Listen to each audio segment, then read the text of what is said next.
Odofupa me ma kwa ba edeba Adom TV dwumadi a ya to ne din Nkuranhyensem mreso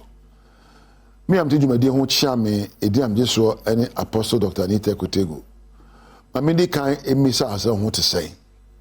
na me nsere otwedi amponse onto supa enwu abrabo so na abrabo enye krabehe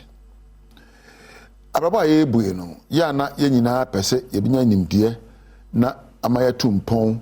na ma eni agye. Our basic aim in life is to be happy, successful, and prosperous. No one sets out to fail in life. Obi enwa si abrabo mo se me dem ko din kuguo ana me ko pawere ho ana wo bre dabi ye nyina sori a enegye ahoto enkoso ene empo ekonimdie na ansa na bedin kunim no ye wonyeme bi wo ho say wotimi eyo ba ko ne say you have to take time to remove toxic people from your life without explanation. Toxic people say wotubo na osam won na fofo abusua woni oni onko ba na ebu a ye poison obu a na futuo ehye wa brabo ebu on nsam kekakra e ya baguro obu a se oyi na ni kra hwe wo kra no wa hwe ba mo wapori abrabom sankrofo from poisonous people and are toxic me nka se koto obi din o na wan ka hwe wo na fofo mu din ni o dead wo enko pension o yenko pe me o yentimi nye o ye de ha na yete yenko so asabe yenye de ye no ana sankrofo na se wo yon fo abrabom wo ba abrabom nyankopon bo wo nko e o mu se anyonkofa e de nkunimdi nanam saa so na nyankofa e de nkugu nanam e na potoka se be ka say show me your friend and I'll show you your character. Chiremadamfo na me nche usu ne se onipa ane ne koba no obesua wo besua no onipa ane ne koba no obetumi afutufo ama apagya wabrabo ana betumi ama wabrabo asifom nti baba ye bo no sa wobua obu bra ya na wahwe nipa ane nam ne yie na yese so di oben wo ono nya wo a obeyew eno nche se oni obeyaka nche se be wo hwe obi an wamuna wanim kire odoma no na emom wontie di oka na wo ma na mmeo obrabo akwantuo eno nche se be fe obi se we toxic fi menchen da bi na emom obehwe ne yie na wantie na futuo entre na mcham keka.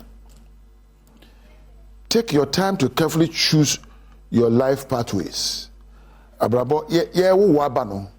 na ye bie kwan bi ama wo se wo fa so ye frɛ no pathways miminim ne de minim se woni modi a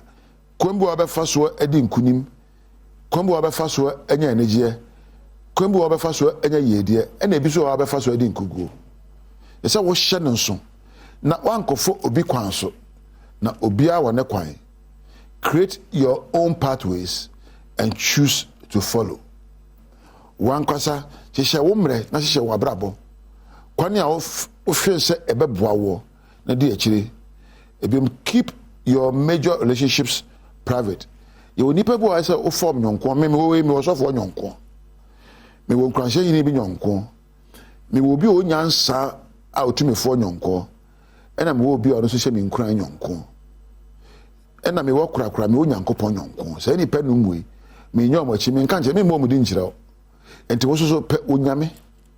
na pe obi obehye Nkuran na pe obi obebɔ mpaye ahye onkom na pe obi obetuufo na pe obi a otofom a obetime pagya wo emfa nyonko keke fa nyonko a dem faso de bebrɛ wo fa nyonko wo nyansa fa nyonko otufupa fa nyonko hye Nkuran fa nyonko a sɛ wotehwe obebɔ abaso amo asɔde na fa nyonko obebɔ ho ban na wahye wo nkom na wabɔ mpaye ama wo na korakora fa twedi ampo no nyonko ya na yeso ya fo bia nyonko ka social media won na wo Facebook obi a waramfo hu de wonim dodo na ba Facebook nya damfo. Social friends are not friends. Create a bank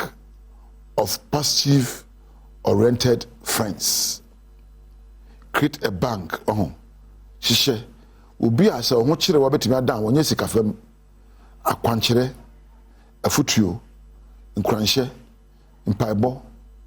empo enkomhye empo empeja ebetumi aba ne sɛ nipa no bɛyɛ okunu ana woyere ana agya ne anabi ana abusuani bi ɛna mpo obi ane yɛ adwuma ɛnyɛ sɔfo kɛkɛ pe obi saa na ho behia odankwa ma emfi mu mfa nyɔnko kɛkɛ.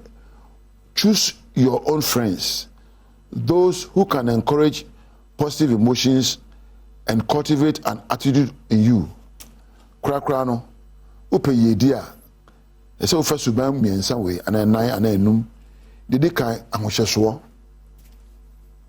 e fe ne self control ahohyeso babo ne bebre bebu nka mo so koyo me menyo me so ahwe pagya me fa me hye wo fa me hye na eba wanim eba wotim ese wonya ahohyeso na wo semu yi ne ese fatama wo nya ade nyina na edi akire ma na boa ye ni enya nsem nyina na edi akire ma na boa ye obeti nsemfo obeti nsempa hye ho so na semu na yi nsempa no enya nsem nyina na yi ano enya nsem nyina na edi gu etimu obeti ntro nsekuo enya ni nyina na etie di adwuma ti nsem a be hye nkran na hye ho so we hye ama ne mema ebi yi won wa mu a kyerɛw ye nkonkon a hye ho so hye ho so abrabom na hye osunsum so na pa de pa ma abrabo ebi suahunu learning se utimi esin kete se ube sua de adechi bia ube pa de sua adechi bia. You have to have a spirit of learning. Abrabo ye nya de sua da ti se ukoso sua de aware mu usikasem mu apomodni mu wabrabo mu se utimi esua de na hunu ade na ne abesua no ene be di ukan a kire kwa abafa so ne we de tesu biom innovation. Baba ye boy e na munchimuka wom ahwase wom wobre wom e na portos kwa wom obeyan Nkuranhyensem a betimi asakra mu so okoto junction bia ontimi mfamu a e de na betimi asua ayo abunka afaso e fa ni innovation. You have to have creative ways of living your life. A biom resilience. So unya adwemo ahodne na bibi bo to fa wase ma to fom so mi mu yi mesa sorry achia emui ensuo afameba menya ensuo num kwakra pepepeyo discipline pepepeyo ena eya na wapen na ase kakra so ama ho wo ye kakra bia na wada ho ase na wapen na ase ama wona ebo awo wapen na ase amatwedi ampon ena ase wo hia ena ase manage eba entwem wona nyinsa wada nipa ase da se na manage nwaro enti niam maka no self control, a learning spirit, innovation, mental resilience, discipline and gratitude. These are the core ingredients to create a life of success for you. Ebi wo hobium na ade achi amesa ba ho na obeka ana meja wo na mama memfa na se ma Thomas wo production room na Rahel na Webeka Mpedu na mensanso na osmosis ase e wo sound na Adom adwuma ko nyina wo bo ame adwumade ba wo nchen wo a wonya mmerɛ hwɛ me de ne ameka ne tiawa woni onyame entina